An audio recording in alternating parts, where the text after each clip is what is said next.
जम्मू कश्मीर विधानसभा में इन दिनों माहौल काफी गर्म बना हुआ है। मुख्यमंत्री उमर अब्दुल्ला के कुछ बयानों को लेकर बीजेपी और सरकार आमने सामने आ गई। बीजेपी का आरोप है कि मुख्यमंत्री ने सदन में कुछ ऐसी बातें कही जो सही नहीं थी।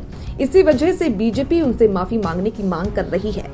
विपक्ष ने साफ कहा कि जब तक उमर अब्दुल्ला अपने बयान वापस नहीं लेंगे और माफी नहीं मांगेंगे, तब तक विधानसभा की कार्यवाही नहीं चलने दी जाएगी। मंगलवार से ही सदन में लगातार हंगामा हो रहा है। बुधवार को भी हालात ऐसे ही रहे। बीजेपी के विधायक नारेबाजी करते हुए सदन से बाहर चले गए।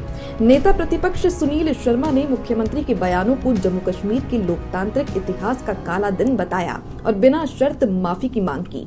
उनका कहना है कि मुख्यमंत्री के शब्दों से सदन की गरिमा को ठेस पहुंची है। वहीं मुख्यमंत्री उमर अब्दुल्ला ने माफी मांगने से साफ इनकार कर दिया। उन्होंने कहा कि जब वो अपना भाषण दे रहे थे तब विपक्ष के विधायक बार बार शोर मचा रहे थे और उन्हें बोलने ही नहीं दिया गया।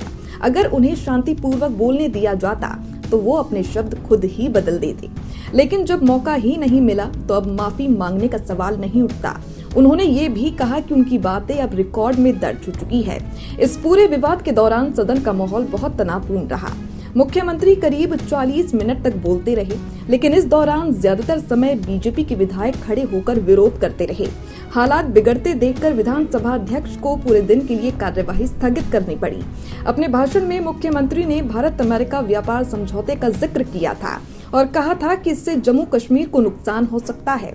इसी दौरान उन्होंने विरोध कर रहे विधायकों पर भी कुछ टिप्पणियां कर दी। यही बातें बीजेपी को नागवार गुजरी और मामला बढ़ता चला गया।